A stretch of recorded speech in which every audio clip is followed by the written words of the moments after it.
May 4, 1945, Tangeman Bridge, Elbe River, the last crossing. Shattered steel beams groaned under the weight of thousands as German soldiers navigated the twisted remains of what had once been a modern crossing. The bridge, destroyed by retreating Wehrmacht forces on April 12th, now served as a precarious lifeline, a single-file pathway of broken concrete and bent metal spanning the Elbe. Signal intercepted by American intelligence 102nd Infantry Division sector. Wehrmacht units abandoning all positions. Mass movement detected toward American lines. Estimated 100,000 military personnel and civilians attempting westward escape through destroyed infrastructure. Captain William Patterson of the 405th Infantry Regiment lowered his field glasses and studied the endless column of humanity streaming across the wrecked bridge. American forces had reached the Elbe 2 weeks earlier, establishing their positions according to agreements made at Yalta. What none of the Allied planners had anticipated was that this damaged river crossing would become the focal point of the largest voluntary military surrender in Western history. The urgency driving German forces revealed a calculation more fundamental than military strategy: the statistical certainty of death in Soviet captivity versus survival in American hands. Intelligence reports flooding Schaff headquarters painted an extraordinary picture. German forces weren't simply retreating. They were abandoning defensive positions, destroying their own equipment when it slowed their movement, and fighting through SS blocking detachments that tried to stop them. The Wehrmacht, once Europe's most disciplined military machine, was dissolving into a human flood flowing toward one objective: American lines on the western bank of the Elbe River. The calculation of survival had become brutally clear by late April 1945. German military intelligence had intercepted Soviet communications, revealing projected casualty rates for Wehrmacht prisoners. Of every 100 German soldiers captured by the Red Army, statistical projections suggested fewer than 40 would survive to return home. The actual numbers would prove even more catastrophic. The strategic situation was beyond recovery. 8 million German civilians were fleeing westward from East Prussia, Silesia, and Pomerania. Behind them, Marshal Georgy Zhukov's 1st Belarusian Front and Marshal Ivan Konov's 1st Ukrainian Front were crushing the last organized German resistance with overwhelming superiority. 20 Soviet divisions for every German division still combat effective. The Soviet advance was covering 30 kilometers daily. Refugee columns managed 10 kilometers on good days. The outcome was inevitable. Field Marshal Wilhelm Keitel's final strategic assessment, captured after Germany's surrender, contained a single underlined directive: maximum German forces must reach Western Allied lines before Soviet encirclement completes. This wasn't defeatism, but recognition of a fundamental reality. Surrender to Americans meant probable survival, while capture by Soviets meant probable death. The Yalta Agreement had already determined occupation zones, but German commanders were gambling on a single observation: American forces had halted at the Elbe River as agreed with their Soviet allies. If German units could cross that river before Soviet forces arrived from the east, they would enter American custody. The race wasn't for victory or negotiated peace, but for the basic human possibility of surviving captivity. American forces holding the western bank of the Elbe possessed overwhelming logistical superiority that would prove crucial in processing the coming surge. Each infantry division had attached military police battalions, field kitchens capable of feeding 15,000 men daily, mobile medical units with surgical capabilities, and vast supply stockpiles reflecting American industrial capacity. Major James Morrison, operations officer for the 102nd Infantry Division, had studied mass surrender logistics after the Ruhr Pocket operation in mid-April, where 325,000 Germans had surrendered. His calculations were sobering. Processing 1,000 prisoners required 3 tons of food daily, 5,000 gallons of water, medical screening for typhus and dysentery, delousing stations, and administrative documentation generating 12 forms per individual. The Geneva Convention mandated specific caloric intakes: 2,800 calories for working prisoners, 2,000 for non-working. These weren't just numbers, but the difference between order and chaos when handling desperate humanity.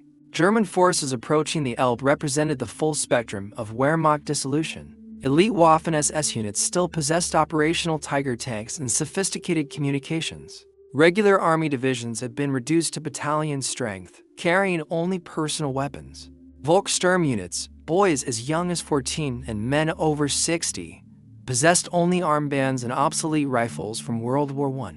Behind them came auxiliary services, organization-taught construction battalions, Luftwaffe ground crews without aircraft, Kriegsmarine personnel from destroyed ports, and female auxiliary staff who faced particular horrors if captured by Soviet forces. Intelligence analysis placed German forces east of the Elbe at approximately 1.2 million as of April 25, 1945. Of these, 300,000 were in organized combat units, 400,000 were support personnel, and 500,000 were scattered Wehrmacht and Volkssturm members already fleeing westward. The critical factor was movement rate. Soviet mechanized spearheads could advance 50 kilometers daily. German units on foot managed 30 kilometers under optimal conditions. The window for escape was measured in hours. The first major indicator came on April 20, 1945, when General Walter Wenck received Hitler's order to attack toward Berlin with his 12th Army. Instead, Wenck made a fateful decision that would save hundreds of thousands of lives. Rather than waste his forces in a futile assault on the Soviet encirclement of Berlin, he would use his army to open an escape corridor to the American lines. At his headquarters near Bad Belzig, Wenck gathered his commanders. "Comrades," he announced, "the war is lost. Our duty now is not to a dead ideology, but to the living, our soldiers and the civilians depending on us. We attack, but westward to open a path to the Americans." This wasn't cowardice, but calculated humanity. Wenck's intelligence officer, Colonel Gunther Reichhelm, had compiled devastating statistics from Soviet-occupied territories. In East Prussia alone, an estimated 300,000 civilians had died during the Soviet advance from combat, exposure, revenge killings, and mass rape, applied to the populations now trapped between the Elbe and advancing Soviet forces. These ratios meant potential casualties in the millions. By April 24th, forward American observation posts reported extraordinary scenes. German vehicles approached the Elbe without tactical spacing, headlights blazing in violation of basic combat principles. Wehrmacht units arrived in parade formation, their officers maintaining military bearing even in defeat. These weren't beaten rabbles, but organized forces choosing captivity over continued resistance. Captain Robert Thornton, commanding a reconnaissance company of the 2nd Armored Division. Radio Division Headquarters. German forces approaching our positions are not attacking. They're displaying white flags and requesting terms. Within hours, the trickle became a flood. The U.S. 9th Army processed 3,000 voluntary surrenders on April 24th, 7,000 on April 25th, and 15,000 on April 26th. These weren't combat captures, but deliberate surrenders by units still possessing ammunition and fighting capability. The Ruhr Pocket surrender earlier in April had established the precedent. When Field Marshal Walter Model dissolved Army Group B rather than formally surrender, 325,000 German troops had given themselves up to American forces. The treatment they received, food, medical care, protection from revenge-seeking displaced persons, spread through Wehrmacht communication channels. With extraordinary speed, radio intercepts by American signals intelligence revealed remarkable conversations between German units. On April 27th, the commander of the 3rd Panzer Corps transmitted, "Americans honoring Geneva Convention at all.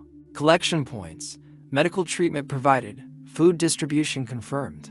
That last point was crucial. German forces had been on starvation rations for weeks. The psychological impact was immediate and profound. Units that had fought fanatically for 6 years suddenly cared only about reaching American lines. Sergeant Wilhelm Becker of the 21st Panzer Division later testified, "We had heard the Americans fed prisoners, provided medical care, and didn't shoot the wounded. After years of total war, such humanity seemed impossible. Yet we raced toward it. But reaching American lines required surviving a deadly gauntlet." SS blocking detachments had orders to execute any soldier retreating without authorization.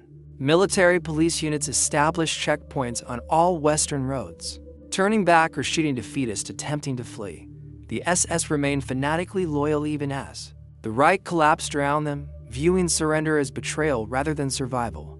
The Battle of Halb, from April 24th to May 1st, represented the bloodiest example of the eastward flight's human cost. General Theodor Buss's Ninth Army encircled southeast of Berlin, comprised 200,000 soldiers and 40,000 civilians. Hitler ordered them to fight toward Berlin and link up with the capital's defenders. Instead, Buss coordinated with Wenck to break out westward toward American lines.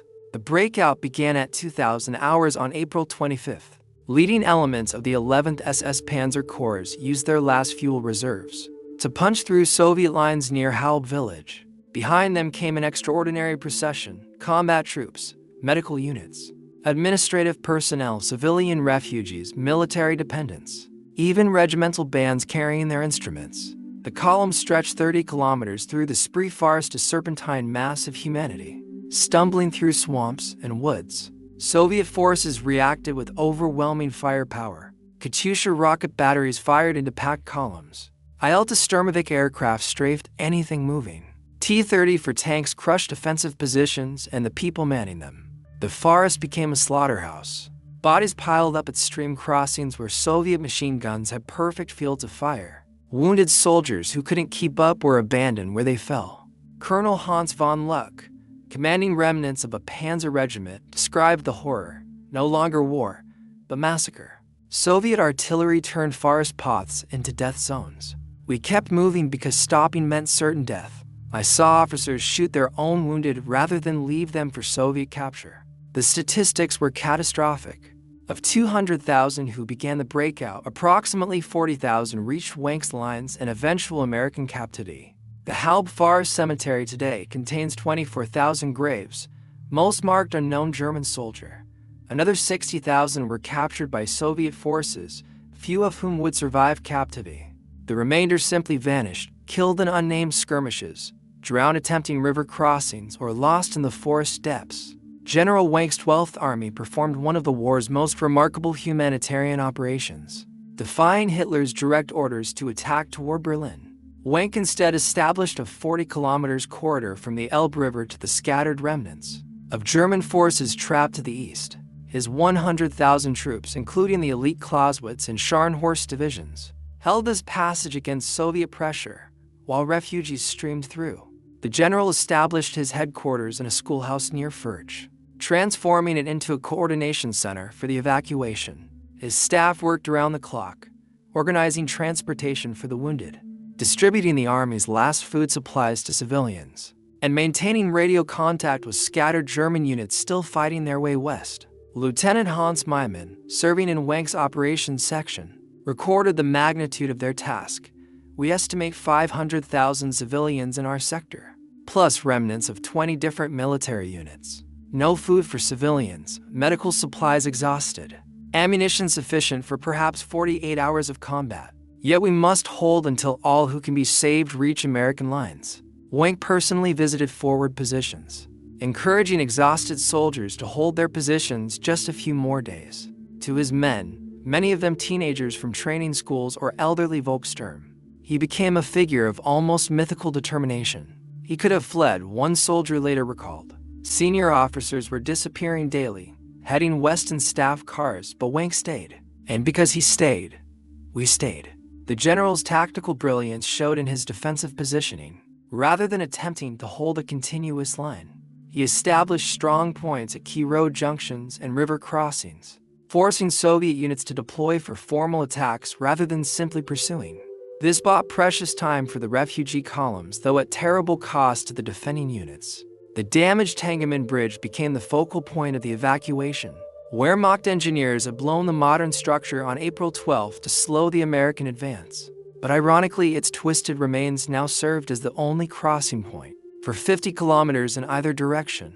German military engineers and American combat engineers worked from opposite banks to shore up the wreckage, creating a precarious single-file pathway across the river. The scenes of the crossing defied military precedent. From May 4th to May 7th, an estimated 100,000 people crossed the broken structure. Wehrmacht colonels directed traffic alongside American sergeants. German military police maintained order on the eastern approach, while American MPs controlled the western bank. Both sides understood that chaos would mean disaster. If the crossing became blocked, thousands would be trapped as Soviet forces approached. Lieutenant Colonel William Davis of the 102nd Infantry Division described the surreal cooperation. German officers saluted us. We saluted back. Their engineers asked our engineers for equipment to strengthen the bridge. We gave it to them. Everyone understood lives depended on keeping that crossing open. The human stream was endless and heartbreaking. A Wehrmacht colonel arrived with a complete regimental staff and insisted on formally surrendering his unit's battle flag. An SS general appeared in full dress uniform, requesting honorable captivity for his men. A naval captain led 200 Kriegsmarine sailors who hadn't seen the ocean in months, having been pressed into ground combat. Female auxiliary personnel, some as young as 17, begged American soldiers not to send them back east. Most poignant were the civilians. Families pushed belongings in baby carriages and wheelbarrows. Children separated from parents in the chaos were passed hand to hand across the bridge. Elderly people who could barely walk were carried by strangers. Hospital patients, some still on their beds, were wheeled across by medical staff who had refused to abandon them. Master Sergeant James Patterson, supervising the western approach, later wrote, "They came in waves, dawn to dusk, then through the night by moonlight. Soldiers still carrying weapons they'd stack in piles like cordwood. Women with babies. Kids who looked like they should be in grammar school, but wearing Wehrmacht uniforms. Old men in Volkssturm armbands. Nobody ran. Nobody resisted. They were just grateful to reach our side. The sheer scale overwhelmed American administrative capacity. Geneva Convention requirements mandated specific documentation for each prisoner, medical screening, and provision of adequate food and shelter. Processing one prisoner properly required 20 minutes. At peak flow, 20,000 were arriving daily. The system simply collapsed under the weight of numbers. Colonel Benjamin Thompson, Chief of Staff for the 18th Airborne Corps, made a crucial decision. Forget the paperwork. Get them fed. Get them deloused. Give medical attention to the wounded. Documentation can wait. Lives can't. This pragmatic approach saved thousands, but created administrative chaos lasting years. Families were separated in the confusion, some never to reunite. Soldiers were separated from their units, making accurate casualty counts impossible. War criminals potentially escaped justice in the mass of humanity. But the alternative, turning people away, was unthinkable. The medical crisis was acute. Army medical units estimated 30% of surrendering Germans required immediate attention. Malnutrition was universal after months on starvation rations. Typhus spread by lice threatened epidemic proportions. Combat wounds untreated for weeks had become gangrenous. Battlefield surgery units designed to treat dozens were handling hundreds daily. Captain David Miller, medical officer with the 33rd Medical Battalion, performed surgery for 72 straight hours. These weren't fresh combat wounds. These were weeks old, infected, untreated. Men had been walking on broken bones, fighting with shrapnel still embedded. Women auxiliaries with untreated injuries from assault. Children with malnutrition so severe they couldn't stand. The supply situation strained even American abundance. A single infantry division carried rations for 15,000 men for 7 days. By May 5th, they were feeding 60,000 prisoners plus uncounted civilians. Emergency convoys ran continuously from rear depots. C-47 transport aircraft dropped supplies by parachute. The Red Ball Express, which had supplied Patton's race across France, was reactivated to feed surrendered enemies. At Schaff headquarters, General Dwight Eisenhower faced an impossible dilemma. The Yalta agreements were explicit. German forces must surrender to all allies simultaneously. Separate surrenders to Western forces while continuing to fight Soviets violated interallied agreements. Yet the humanitarian catastrophe was undeniable. On May 4th, Admiral Karl Dönitz, who had succeeded Hitler as head of state, sent Admiral Hans-Georg von Friedberg to negotiate with Field Marshal Bernard Montgomery. Friedberg's proposal was frank: immediate surrender of all German forces in northwest Germany, Denmark, and Holland to Western allies, allowing maximum evacuation from the east. Montgomery, bound by allied agreements, could only accept unconditional surrender to all allies. But he also understood the human dimension. In his memoirs, he wrote, "The Germans weren't just seeking military surrender. They were seeking salvation from Soviet retribution. As soldiers, we could offer honorable captivity. What the Russians offered, God only knows. The temporary solution was pragmatic. German forces reaching American lines before the formal surrender on May 8th would be processed as prisoners. Those arriving after would be subject to repatriation agreements with Soviets. This created a deadly deadline: cross the Elbe before midnight on May 8th or face Soviet captivity. General Omar Bradley, commanding the 12th Army Group, later testified, "We knew what we were doing. We were accepting surrenders we technically shouldn't have, processing enemies still fighting our allies, but we also knew what Soviet captivity meant." Sometimes humanity trumps protocol. The period from May 4th to May 8th witnessed scenes of extraordinary urgency. Knowing formal surrender was imminent, German units abandoned all pretense of military order. Soldiers threw away equipment to move faster. Officers burned documents rather than slow their retreat. Entire divisions dissolved as men made individual decisions to flee west. The damaged Tangeman crossing operated continuously. Even after Soviet forces reached artillery range on May 6th, the stream of refugees continued. American officers ordered their artillery to provide counter-battery fire, technically engaging Soviet forces to protect Germans crossing to surrender. It was one of the war's strangest moments, Americans and Germans cooperating while still officially at war. At 1 hours on May 7th, General Alfred Jodl signed Germany's unconditional surrender at Reims. The ceasefire would take effect at 2301 hours on May 8th. This gave German forces exactly 45 hours to reach American lines. The greatest race against time in military history had begun. What followed defied military categorization. This was a retreat or surrender, but human migration under arms. Intelligence estimated 250,000 German military personnel remained east of the Elbe on May 7th. Within 45 hours, approximately 180,000 would successfully reach American lines. The others would enter Soviet captivity with terrible consequences. General Wenck's final operation exemplified military honor and defeat. His 12th Army held its corridor until the last possible moment, allowing remnants of the 9th Army and hundreds of thousands of civilians to escape. Wenck positioned his last operational tanks and artillery to hold Soviet forces, while the exodus continued. At 1800 hours on May 7th, Wenck issued his final order: "The 12th Army has fulfilled its last duty. We have saved all we could save. Every commander is now free to seek safety for his men." It was not a surrender, but a release from duty, allowing his soldiers to make their own choices. Wenck himself was among the last to cross at 00 hours on May 8th, walking across a damaged railroad bridge near Tangeman less than 21 hours before the ceasefire. Behind him, Soviet tanks were already entering positions his men had abandoned hours earlier.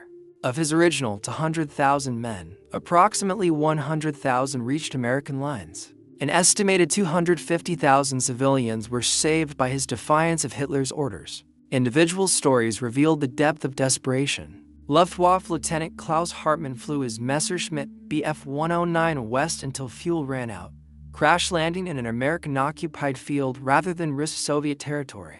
U-boat commander Heinrich Lehmann-Willenbrock sailed his submarine up the Elbe as far as possible, then scuttled it and led his crew overland to American lines. A Wehrmacht doctor stayed with severely wounded patients who couldn't be moved, knowing it meant Soviet captivity, saying only, "Someone must care for those who cannot flee." A teenage soldier gave his place on an overcrowded truck to an elderly civilian, then began walking the 100 kilometers to American lines. He arrived 18 hours after the ceasefire, technically too late, but was accepted by sympathetic American guards. The Rhine-Wiesenlager camps became collection points for this human flood. These temporary enclosures, often just agricultural fields surrounded by barbed wire, held over 1 million German prisoners by May 15th.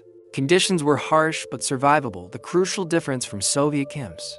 Prisoners initially had no shelter except holes dug in the ground. Food was basic. 1,000 to 100 calories daily initially, increased as supplies improved. Water came from rivers and temporary pipes. Sanitation was primitive. Disease spreads quickly in overcrowded conditions. Yet the death rate remained below 1% compared to 35% or higher in Soviet camps. Colonel James Foster, commanding Camp Remagen, faced extraordinary challenges. Designed for 100,000, it held 184,000 by May 12th.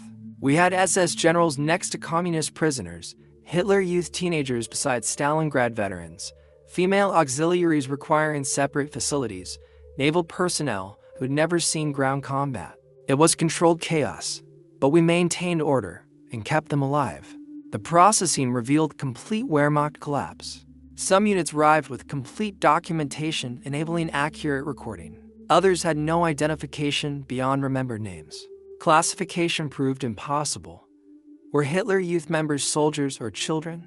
Were female auxiliaries military personnel or civilians? Were Volkssturm combatants or press civilians? American authorities generally chose humanitarian interpretation, processing all as prisoners of war, entitled to Geneva Convention protection.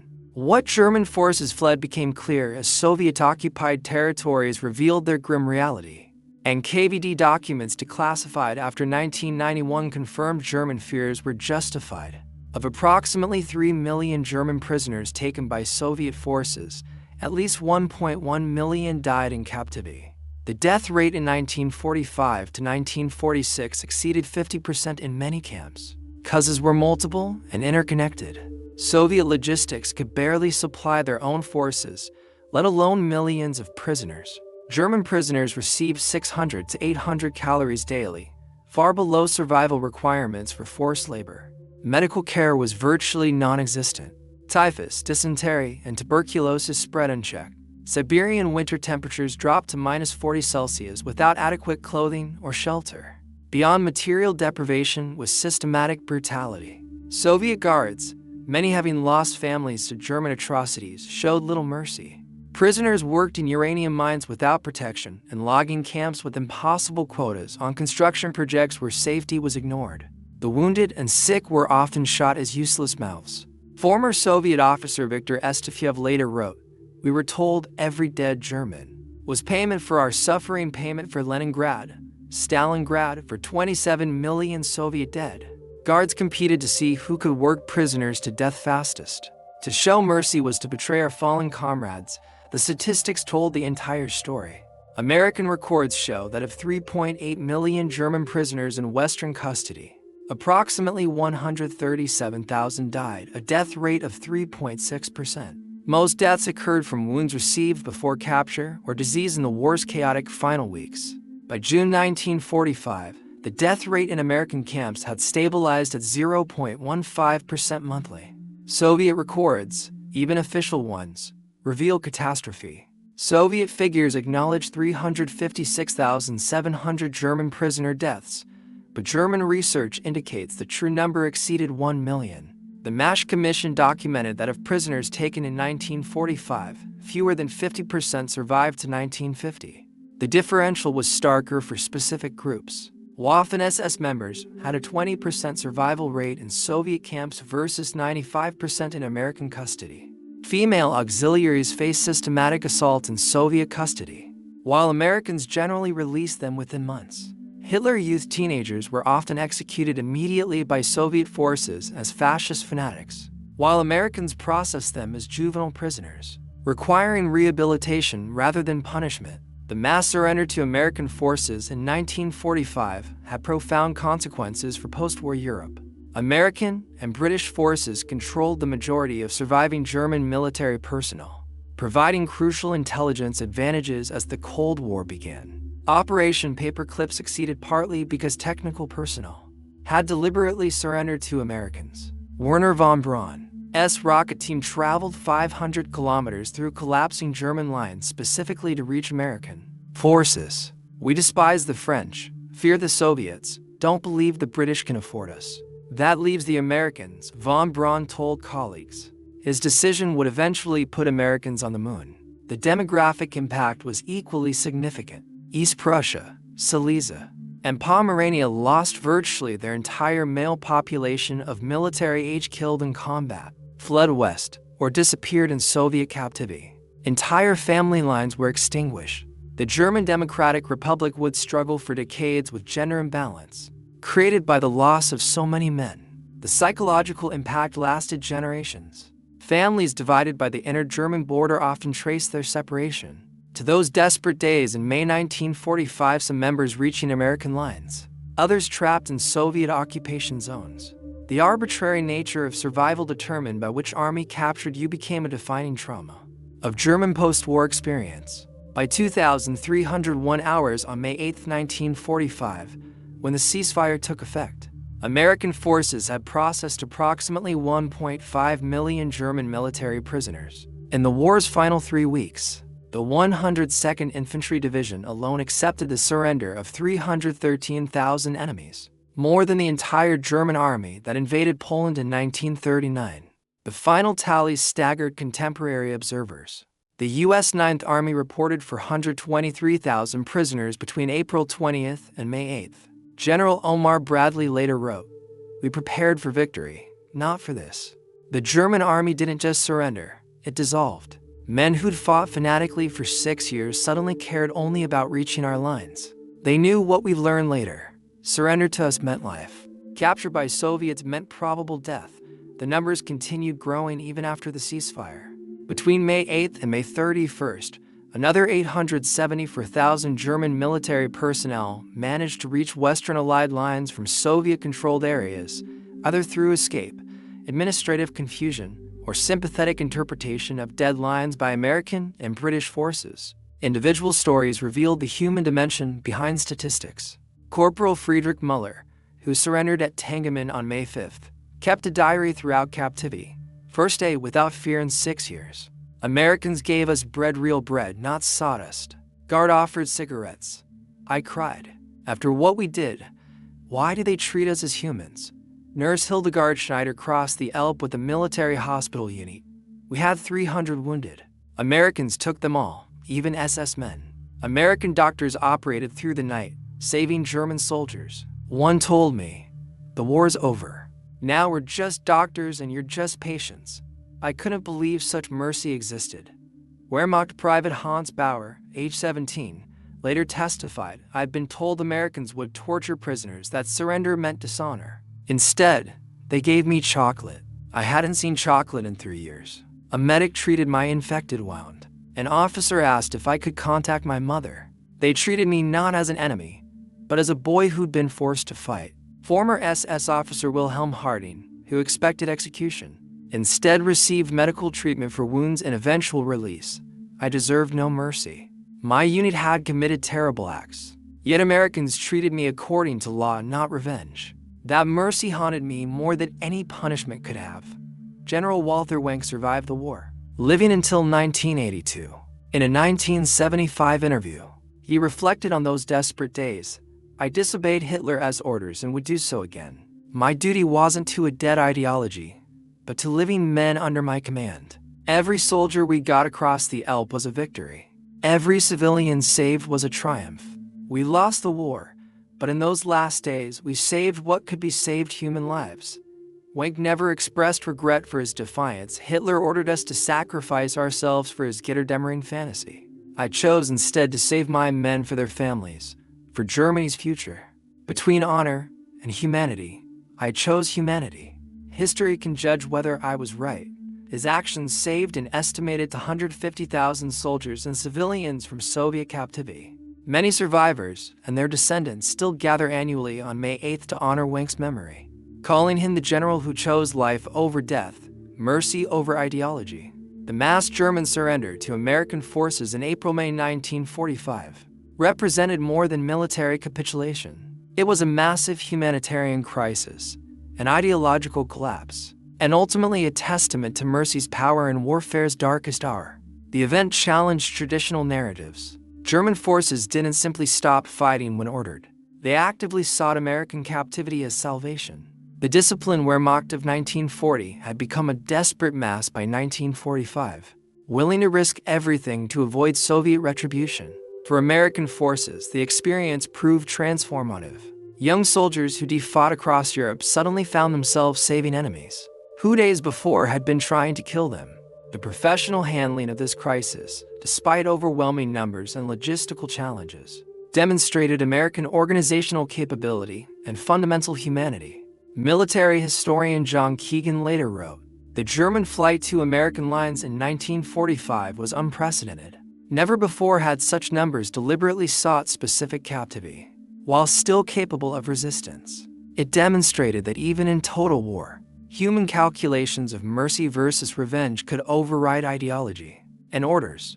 The last German soldier to cross at Tangeman was Volkssturm member Heinrich Fischer, age 63. He reached American lines at 2,147 hours on May 8, 1945, exactly 14 minutes before the ceasefire. When asked why he'd risked everything to cross, he simply said, "I wanted to see my grandchildren again." He did. Millions who failed to reach American lines did not. Private First Class Joseph Martinez, who helped process surrendering Germans, provided perhaps the most profound observation. They weren't really surrendering to us. They were fleeing from something worse.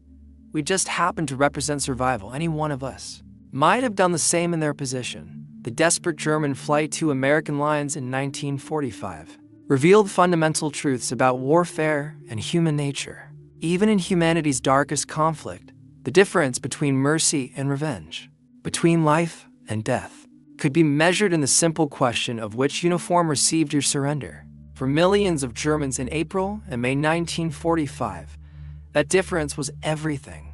The choice between American and Soviet captivity wasn't about comfort or convenience. It was about survival itself. The statistical evidence was overwhelming. Surrender to Americans meant probable life.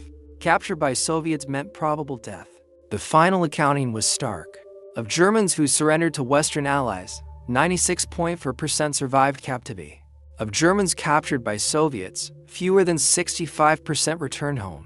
Behind these percentages lay individual tragedies and triumphs that would shape families, communities, and nations for generations. But beyond statistics lay a deeper truth. The American response to this crisis: feeding enemies, treating wounded, maintaining order despite overwhelming numbers, demonstrated that even in total war's aftermath, humanity could prevail over vengeance. Young American soldiers, many having lost friends to German weapons, chose duty and decency over revenge.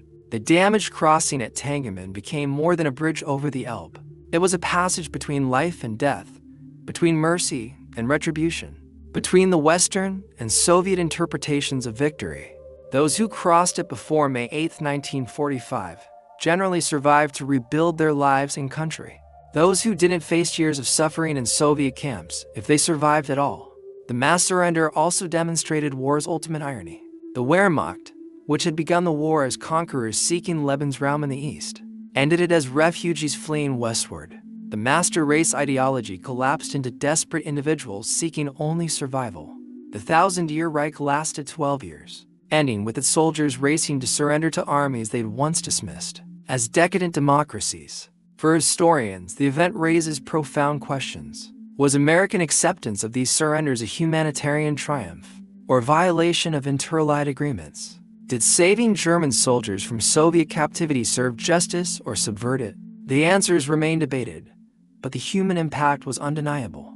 The legacy echoes still. German-American relations in the post-war period were profoundly influenced by this mercy. West Germany's integration into NATO, its development as a democratic state, its role as America's key European ally during the Cold War, all were influenced by the memory of American humanity and victory. The last crossing of the Elbe was not merely the end of a war. It was the largest gamble on human mercy in military history.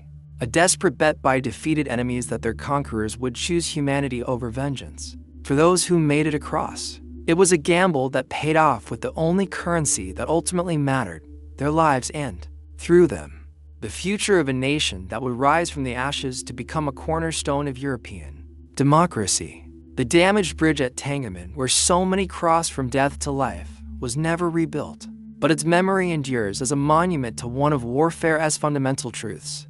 In the end, the measure of victory is not in enemies destroyed, but in lives saved, not in vengeance taken, but in mercy shown. That is the final lesson of the German flight to American lines in 1945. That even in history's most devastating conflict, humanity could prevail over hatred, mercy could triumph over revenge, and life could be chosen over death. For the hundreds of thousands who crossed the Elbe in those desperate days, that choice made all the difference. Their crossing was not just an escape from Soviet retribution. It was a passage from the old world of total war and racial hatred to the possibility of a new world built on law, mercy, and human dignity. That so many risked everything to reach American lines was not just a military phenomenon, but a profound human testament to the power of mercy and victory.